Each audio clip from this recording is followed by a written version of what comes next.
O que o Evangelho espera de nós brasileiros? O que é que o Evangelho espera de mim e de você? Que eu e você... Fala, gente, antes de começar aqui o vídeo novo para vocês, eu quero que vocês façam algo que vocês não estão fazendo. Gente, dê like aí, dê muito like, porque o YouTube vai levar este vídeo para mais pessoas se você der like. Se você não der like, o YouTube não vai poder fazer as divulgações. É mesmo, é? Então dê like aí para esse vídeo alcançar mais e mais pessoas. Valeu, gente? Conto com vocês.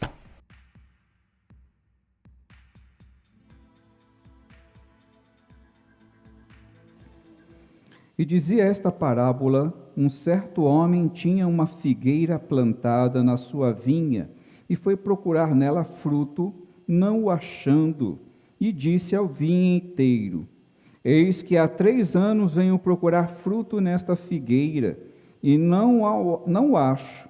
Corta, porque ela ocupa ainda a terra inutilmente?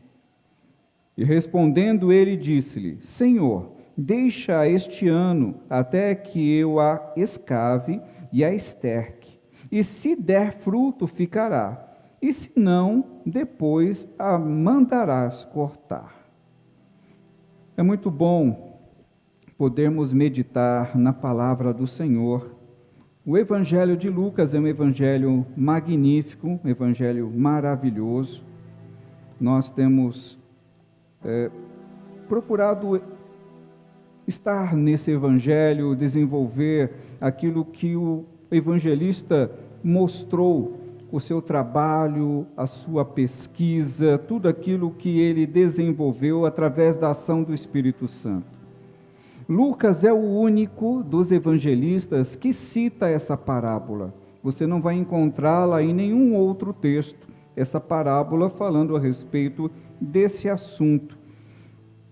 Os estudiosos, eles nos dizem que provavelmente essa parábola ela está relacionada com Israel.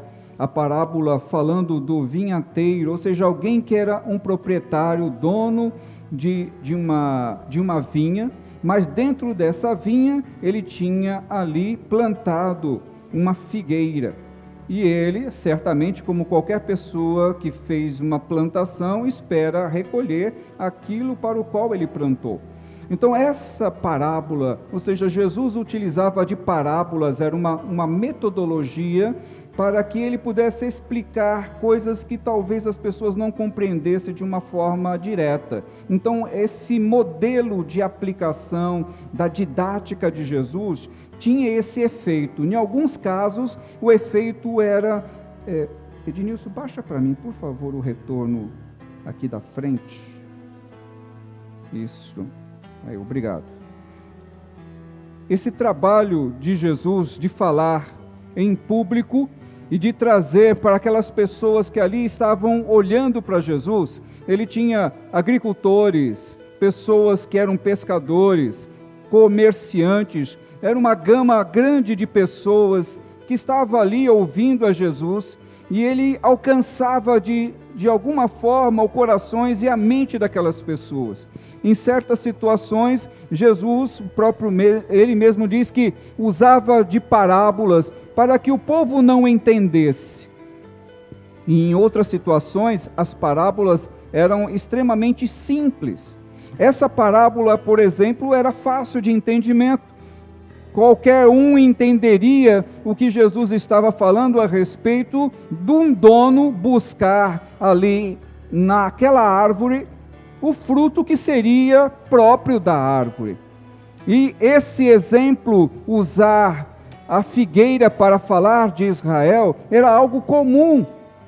Você vai encontrar muitas passagens bíblicas do Antigo Testamento, Deus falando na boca do profeta em relação ao seu povo e fazendo essa analogia, usando a figura de linguagem dessa planta, dessa árvore, desse figo. Por que o figo? Porque era próprio daquela região e algo que as pessoas naturalmente conheciam. Ela dava as suas folhas e a planta produzia em um ano, ela produzia praticamente o ano inteiro, 10 meses do ano, a figueira, ela tinha figo. Então era comum as pessoas, quando vissem uma figueira, aproximar-se da figueira sabendo que ali encontraria o fruto. Porém, como nesse caso, essa figueira não é propriamente a figueira, nem é uma pessoa, Jesus estava fazendo referência a uma nação, o povo de Israel, o povo escolhido por Deus, aqueles que Deus preparou, aquele que Deus deu a palavra, o Senhor levantou Moisés, o Senhor levantou os mandamentos com o povo de Israel, Deus levantou profetas em Israel, e no período de Jesus era o período que já tinha acabado o período dos reis. Já não existia mais um rei em Israel. O povo já não tinha mais domínio sobre a nação.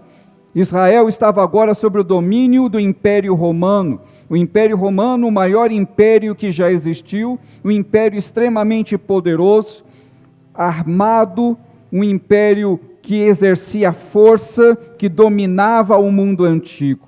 Então esse pano de fundo, essa situação, era a situação que as pessoas estavam vivenciando. Israel já não tinha mais a sua glória, já não estava mais vivendo um período de fartura, estavam agora sob o domínio de um povo estrangeiro, muita coisa havia passado. Jesus estava entre eles, Jesus falando e trazendo a respeito da promessa de Deus, falando do reino de Deus. E o que a maioria dos judeus faziam era rejeitar as palavras de Jesus. Eles rejeitavam tudo aquilo que Jesus estava colocando para eles. Então a figura do tempo que Deus havia dado a Israel estava terminando. É como se Deus fosse o dono da vinha. É como se Deus chegasse diante daquele povo e dissesse: escuta, já acabou o tempo. Já se passaram vários séculos e até agora o povo de Israel não deu fruto. E você pode imaginar, mas qual é esse fruto? O que é que Deus esperava daquele povo? O que Deus esperava do povo de Israel é que o povo de Israel, ele proclamasse a glória de Deus.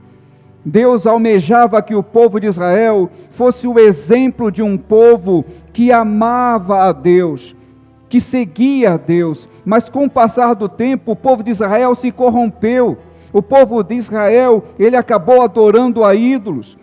Essa nação que outrora teve reis poderosos, agora estava completamente destruída, sem um foco. Quem era Israel no tempo de Jesus? Era um povo rendido, era um povo que não tinha mais o prestígio que tinha no mundo antigo. Houve um período onde Israel pôde anunciar a glória de Deus e não o fez. E é desse tema, e é nessa linha em que essa parábola ela foi proclamada, mostrando que o tempo de Israel havia passado. O tempo de Israel proclamar as boas novas, o tempo dos israelitas mostrarem que Deus era na vida deles, já havia passado. E o fruto, amados irmãos e irmãs, o que se esperava era que aquele povo, eles fossem um povo bom, em que eles amassem as outras nações, em que eles mostrassem o amor de Deus através das suas ações, mas Israel não fez isso. Israel se fechou no seu orgulho pessoal. Quando tinha poder, Israel dominou as outras nações, mas ao invés de mostrar que Deus era um Deus misericordioso, Israel subjugou, ou seja, ele oprimiu a outros povos. Quando eles podiam anunciar a salvação em Deus, eles fizeram com que as outras nações odiassem os israelitas. Ao invés de demonstrar o amor, ao invés de demonstrar misericórdia, não, eles oprimiam, subjugavam, e isso fez com que todos os vizinhos de Israel, os povos vizinhos, odiassem a nação de Israel e também odiassem, por sua vez, o Deus de Israel. Ao invés de fazer com que o nome de Deus fosse proclamado, o povo de Israel fez com que o nome de Deus fosse um nome que não seria exaltado, não seria lembrado. E por isso que essa parábola vem falar que o dono da vinha, ou seja, alguém que havia plantado uvas, mas tinha nas suas terras, além das suas parreiras, ele tinha ali uma figueira. E a figueira deveria dar fruto. E Deus, com o passar dos séculos, almejou esse fruto e não o alcançou. O tempo de Jesus chegou. Jesus estava anunciando as boas novas e mais uma vez o povo rejeitando a palavra de Jesus. E agora você tem essa analogia, ou seja, essa figura de linguagem, essa comparação que foi feita de que o povo, que Deus já tinha acabado a paciência. É como que chegasse agora e Jesus dissesse para o próprio Deus: não, Pai, permita que esse Israel perdure por mais um tempo. Nós vamos adubar, nós vamos ali abrir uma vala em volta do pé e vamos colocar água, vamos colocar adubo, vamos colocar fertilizante, vamos acreditar que essa nação vai produzir bom fruto.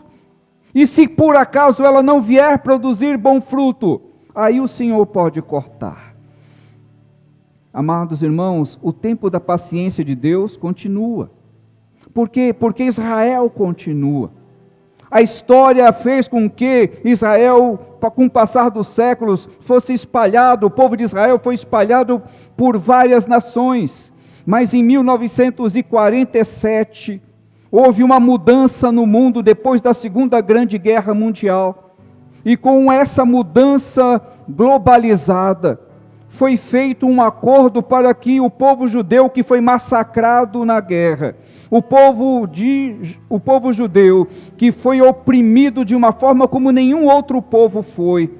Veja, amados irmãos, que a situação ruim chegou para Israel.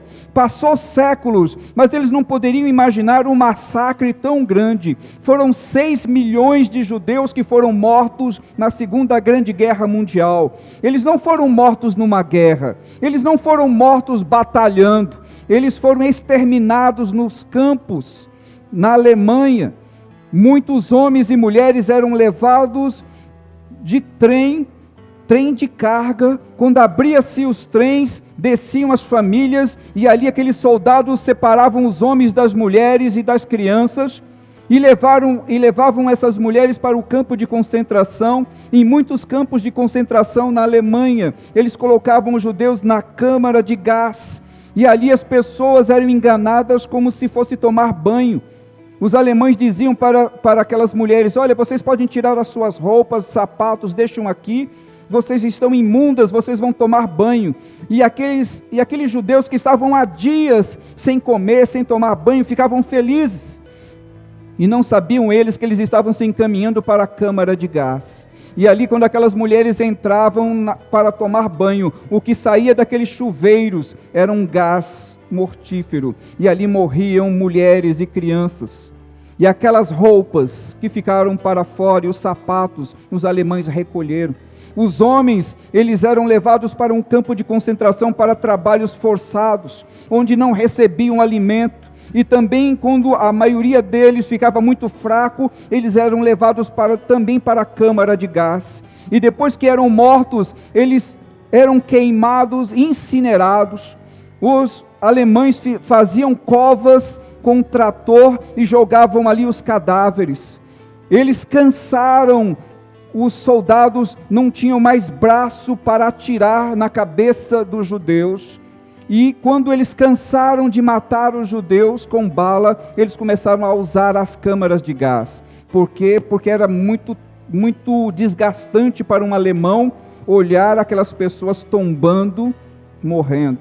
Foram meses, anos, o povo que era o povo de Deus foi massacrado como nenhum outro povo na terra foi massacrado. O tempo em que Deus passou ali o machado sobre aquele povo aconteceu, irmãos. A profecia bíblica, ela não falha. Veja que no tempo de Jesus ainda havia um período que eles poderiam ser resgatados. Havia um período em que eles poderiam voltar-se para Deus, mas não se voltaram para Deus.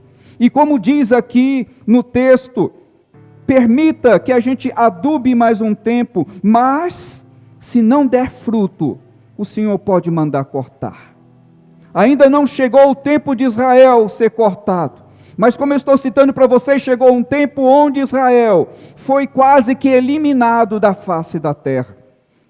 E isto marcou a humanidade, amados irmãos. Marcou a história do povo judeu. Um povo sofrido, um povo massacrado, um povo que foi humilhado. Mas, como eu disse a vocês, em 1947, a ONU instituiu um retorno dos judeus que estavam espalhados pelo mundo. E eles cederam um lugar onde hoje é Israel. Outrora não era mais a terra do povo de Deus. Era a terra dos palestinos. Os árabes estavam ali naquelas regiões. E quando os judeus retornaram de navios, vieram de várias partes do mundo, houve ali uma revolta, mais uma revolta daqueles que estavam naquela região, porque eles estavam rejeitando o povo judeu. Eles disseram que os judeus não tinham mais terra nenhuma, e na realidade eles haviam perdido aquele espaço, porque outros povos estavam morando ali.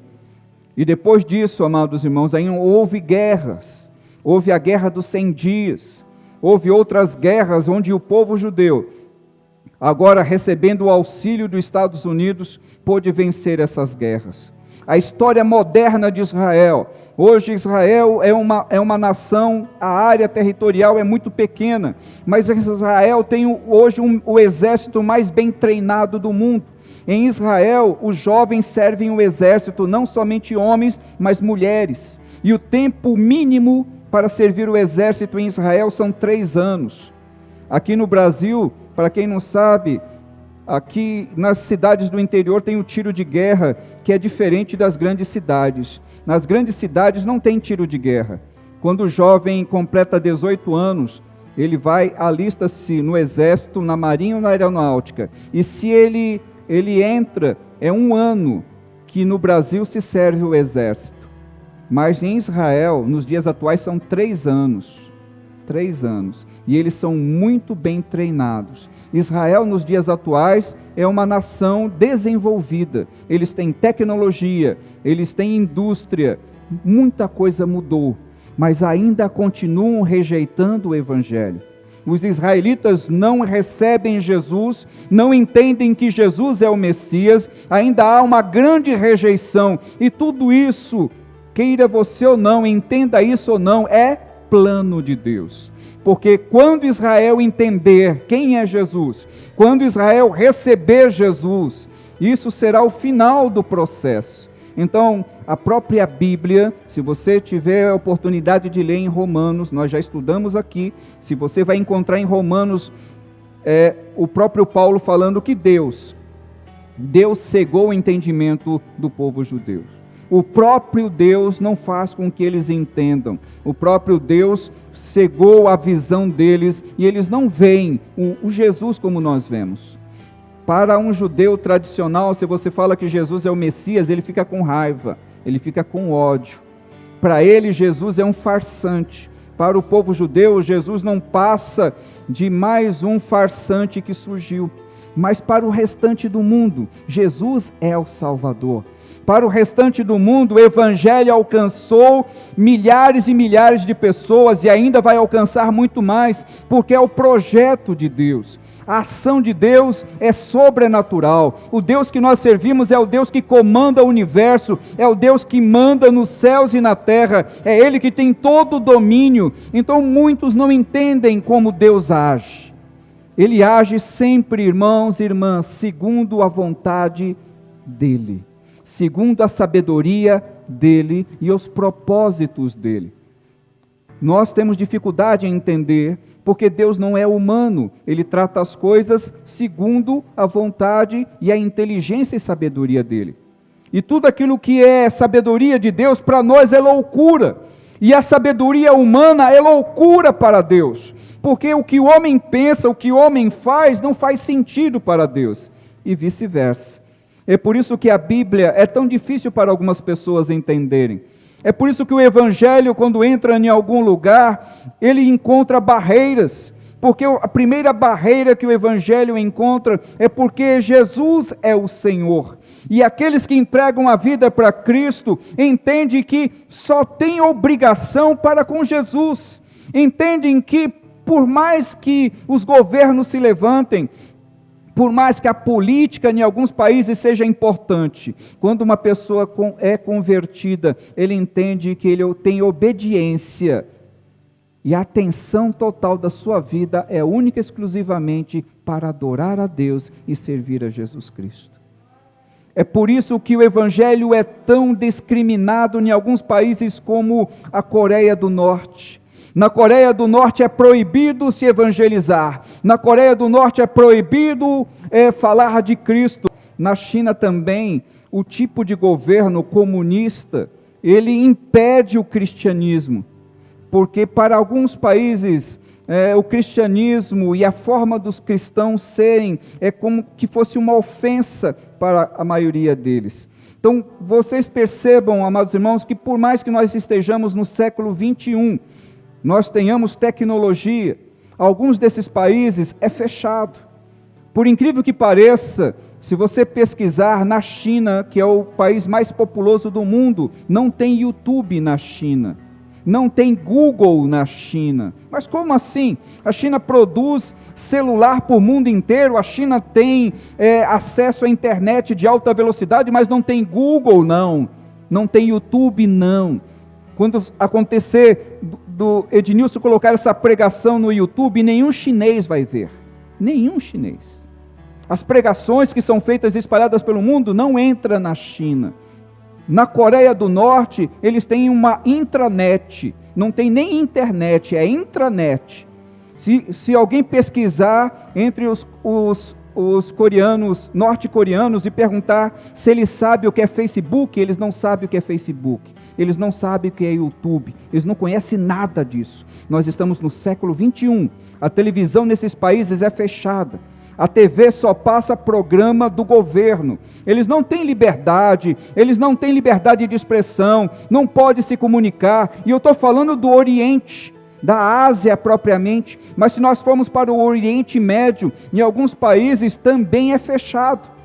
O Evangelho não entra, por mais que você possa achar que as pessoas lá podem ouvir uma pregação, pode ouvir um louvor, não podem, é fechado. O mundo, irmãos, não é de hoje. Ele é comandado por alguns homens e por alguns tipos de governo, que eles são extremamente fechados.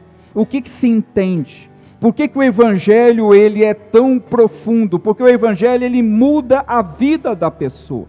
Uma pessoa, quando ela se converte, o seu pensamento e a sua forma de vida, ela é também mudada. O pensamento de alguém que vive apenas pensando no seu único bem-estar. As pessoas no mundo globalizado, em algumas partes da Europa, só se preocupam com o seu bem-estar. As igrejas na Europa estão fechando.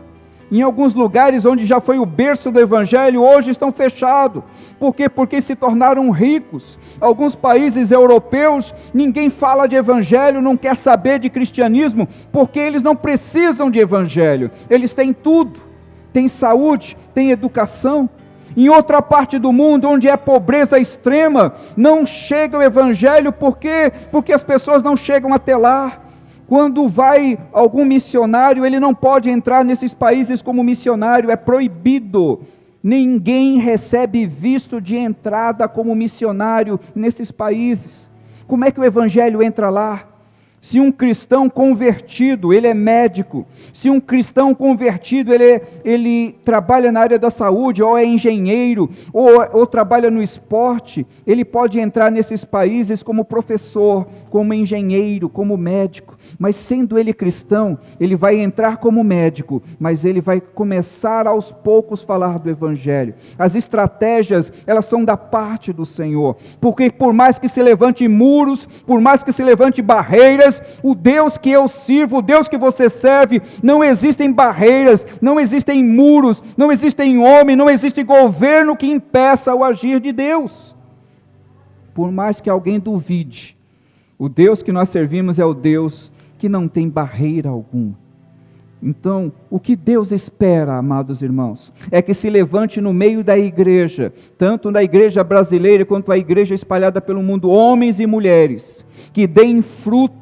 É por isso que eu agora trago essa palavra para nós, não falando mais de Israel, não usando mais Israel como a base da minha preleção, mas trazendo essa mensagem para mim e para você. O que é o Evangelho espera de nós brasileiros? O que é que o Evangelho espera de mim e de você? Que eu e você, que nós tenhamos frutos. O que é o fruto na vida de um crente? O que um crente pode produzir? O que uma cristã pode produzir? Qual é o fruto? Esse fruto, primeiro, é mudança de comportamento, é mudança de caráter. É onde o Espírito Santo vai agir na minha vida, vai transformar o meu ego, vai transformar o meu orgulho, vai mudar o meu intelecto, vai mudar a minha forma de enxergar o mundo, para que eu não enxergue somente aquilo que me compete ou aquilo que é do meu interesse, mas eu comece a enxergar as almas que necessitam de salvação, porque quando o Evangelho ele muda a mente de alguém, essa pessoa ela não pensa como pensava antes, ela não vai agir como agia antes. Esse é um dos pontos que o próprio Jesus espera que nós tenhamos fruto. E existem muitas pessoas, amados irmãos e irmãs, pessoas muito boas, transformadas pelo Evangelho. Quando homens e mulheres abrem orfanatos para cuidar de crianças abandonadas, em nome de Jesus, isso é pessoa transformada. Quando alguém que não vai ganhar nada com isto abre uma casa de recuperação para drogados, para viciados, sabendo que ali ele não vai ter retorno financeiro, mas qual é o interesse dessa pessoa? É transformar vidas. Esse é o coração e a mente de alguém transformado. Esse homem e essa mulher está dando fruto digno de arrependimento. E que ação é essa? É o poder de Deus na vida do cristão. Onde o cristão, ele não vive apenas para ele vive para a glória de Deus, ele vive para exaltar o nome de Jesus Cristo. E embora eu não tenha aberto nenhuma dessas casas de recuperação, mas o Senhor tem nos levado para auxiliar em alguns lugares como estes. Embora eu não tenha feito nenhum orfanato, mas o Senhor tem nos levado para alguns desses lugares.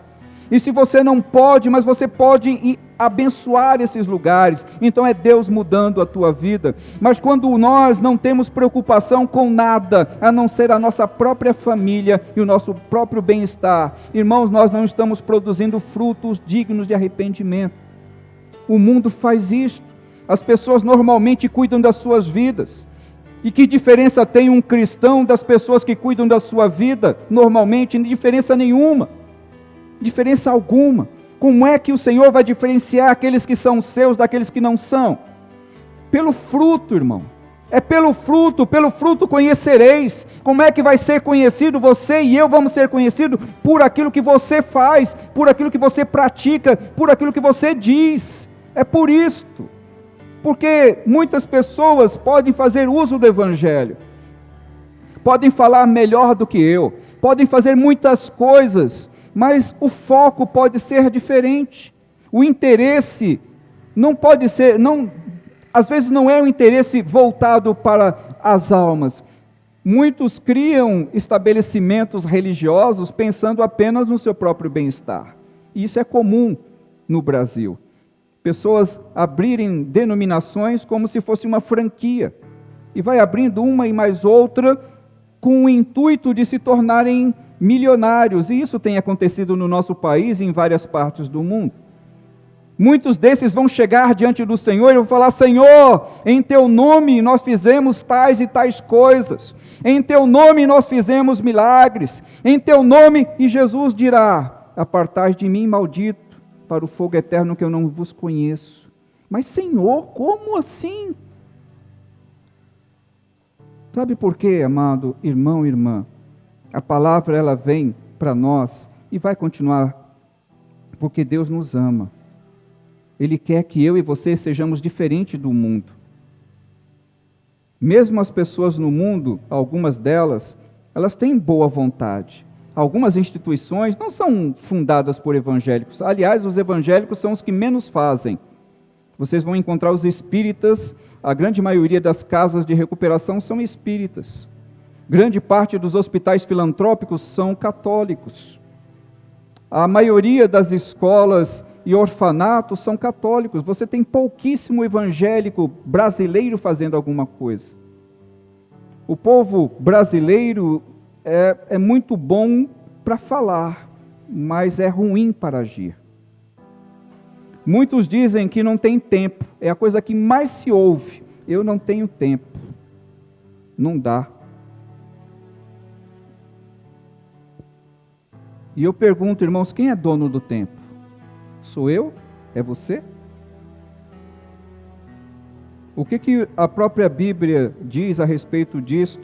Nós temos uma passagem onde o próprio Jesus diz que um homem, ele produziu muito e fez um grande celeiro e encheu esse celeiro de cereais. Ele sentou-se e disse: ó alma, agora nós temos muito para ti e para mim, deleita-te nessa obra. E a Bíblia diz: louco, se te pedirem a tua alma, tudo o que você tem vai ficar para quem?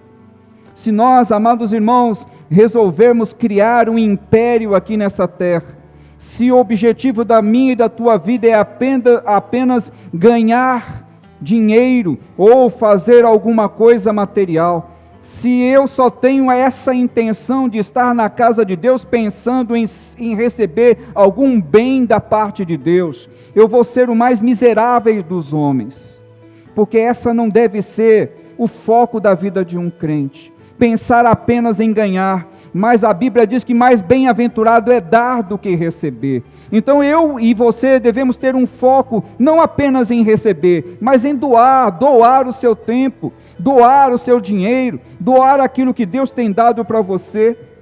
Por quê? Porque é dessa forma que você vai aprender e demonstrar amor. O amor que pode ser dado e mostrar é exatamente servindo. Se você não tem condições financeiras, mas você pode servir, você pode ajudar, você pode evangelizar, você pode fazer com que o nome de Deus seja glorificado através da sua vida, através da minha vida. O Senhor, é o desejo dele, é que a igreja seja uma igreja viva e eficaz, uma igreja atuante, uma igreja que pratique aquilo que ouve, porque falar que não tem tempo é uma resposta muito básica e ela não é uma resposta sincera, porque quando a gente precisa fazer alguma coisa, nós arrumamos tempo. Sejamos sinceros, quando você precisa, você arruma o tempo. Quando você precisa fazer algo, não importa o horário, não importa o dia da semana. Nós estamos vendo aí nessas horas, na nossa cidade, as carreatas. Há algumas semanas atrás, ninguém podia fazer, nem abrir a igreja, não podia fazer culto, ninguém podia ir para a feira, ninguém podia abrir loja, ninguém podia fazer coisa nenhuma, que estava todo mundo com medo da Covid. A Covid, ela não funciona no período de eleição. Covid não se pega no dia de eleição, pode ter certeza disso, irmão. Não precisa se preocupar que a Covid só funciona fora do período de eleição. No período de eleição está todo mundo despreocupado. Pode fazer carreata, pode beber, pode festejar, que não tem problema algum. Como é que funcionam essas coisas? Quando o interesse é pessoal, não importa a saúde pública. Quando o interesse é um interesse político, não importa se alguém vai morrer ou não dessa enfermidade. Quando passou a ser interesse para alguma coisa pessoal, e não é aqui, é no Brasil inteiro. O que acontece com a cabeça do ser humano, irmãos? As pessoas estão aí indo para a praia como se a Covid não pegasse no litoral. O litoral brasileiro, no Rio de Janeiro, a coisa está tão terrível que os caras têm que mandar fiscal lá porque o pessoal está farreando, fazendo farra, fazendo... É assim que o ser humano pensa, só pensa nele próprio. Muitas dessas pessoas, a grande maioria é jovem. Mas quando esse jovem vai para casa, tem o avô, tem a avó, tem o pai, tem a mãe, e aí quando ficam doentes, fazem escândalo no hospital, quer bater no enfermeiro, quer bater no médico, faz uma arruaça danada, mas quando está farreando, não lembra disso. Quando está bebendo, quando está farreando, não lembra. Mas quando alguém fica doente, aí a primeira coisa que você ouve, pessoal, essa doença é séria, viu? Viu, pessoal? Leva a sério essa doença. Filma essa mesma pessoa algum tempo atrás.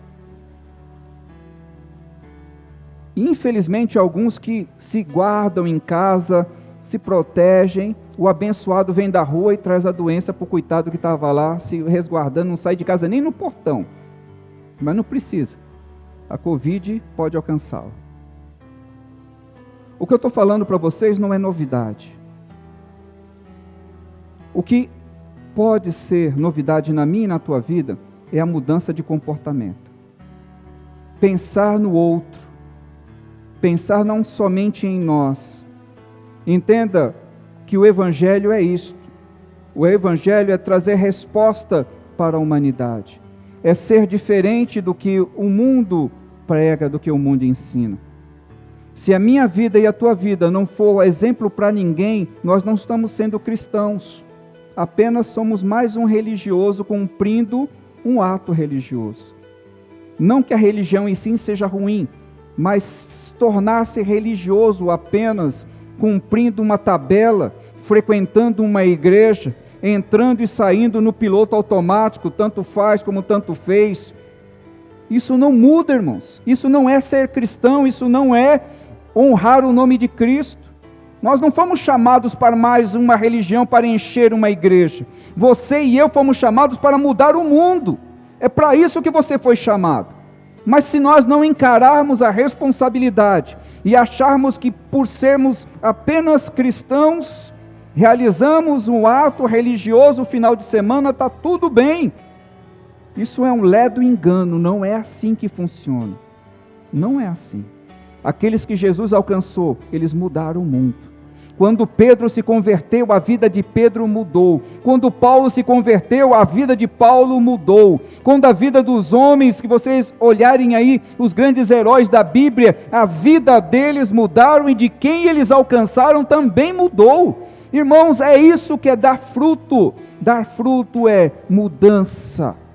Nós temos que ser transformados dia após dia, para que o nome de Cristo seja exaltado através da minha e da tua vida, para que aquilo que eu faça, para aquilo que você faça, exalte o nome de Jesus. Nós precisamos honrar o nome desse Jesus.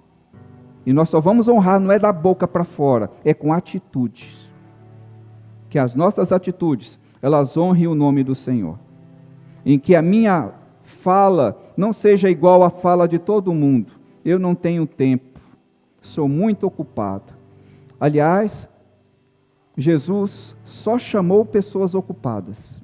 Presta atenção, veja se Jesus chamou algum desocupado. Quando Jesus chamou os discípulos, eles estavam trabalhando. Quando Jesus chamou Mateus, ele estava na coletoria.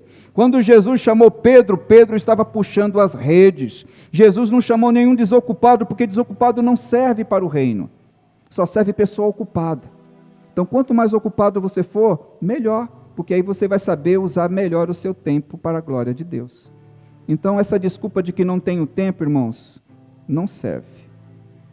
Não serve. Procura outra. Procura outra. Pode até servir para mim, mas não tem como você enganar o Espírito Santo.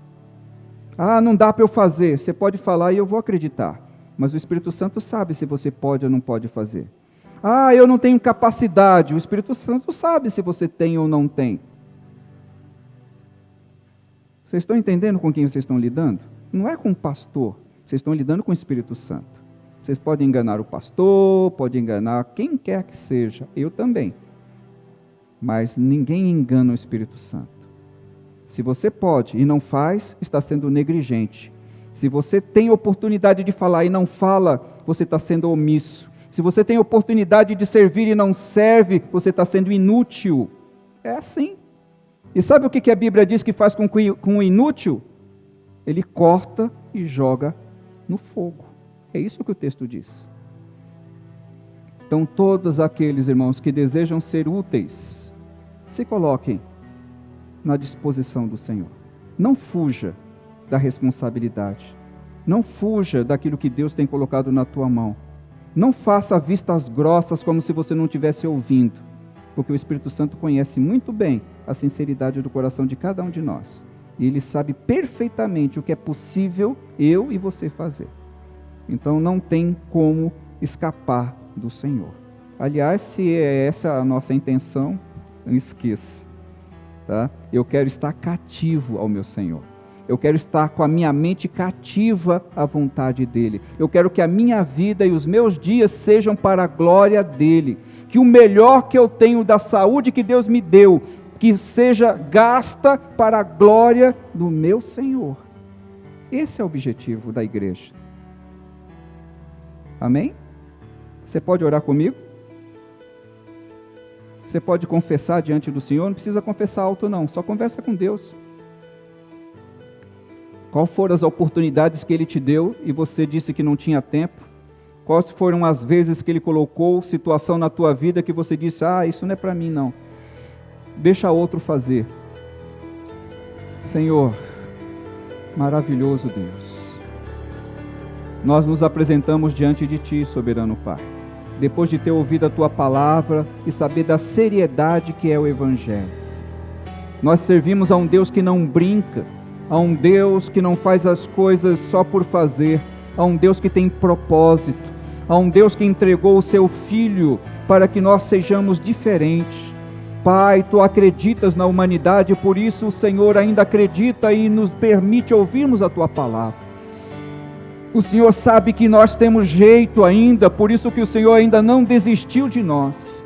Nós Te agradecemos, Deus, porque o Senhor não desistiu da minha vida, o Senhor não desistiu da vida do meu irmão, da minha irmã, o Senhor ainda tem depositado a Sua misericórdia sobre as nossas vidas, mesmo que nós tenhamos decepcionado o Teu reino, mesmo que nós tenhamos negligenciado o Teu chamado, mesmo que nós tenhamos dito que não temos tempo para fazer, o Senhor ainda tem demonstrado amor pelas nossas almas, e nós Te agradecemos, Pai, por Tua misericórdia. Usas ainda a Tua misericórdia sobre nós, para que tenhamos tempo suficiente, Pai, para podermos dar frutos dignos de arrependimento, para que o Teu nome seja glorificado através das nossas vidas, para que o Senhor seja exaltado por aquilo que eu e Teus filhos possam fazer para o louvor da Tua glória. Permita-nos, Senhor, que ainda tenhamos tempo para que o Senhor possa ser exaltado e glorificado, para que sejamos conhecidos no mundo espiritual como dispenseiros, como obreiros e obreiras, de que não tem que se envergonhar, que tem manejado a palavra da verdade e da justiça, que não tem faltado com a verdade, que não tem feito com que o Teu nome seja blasfemado, que nós não tenhamos dado mau exemplo para as pessoas à nossa volta, que possamos ser um bom exemplo de cristão, que tudo isso seja para o louvor e para a glória do nome bendito de Jesus.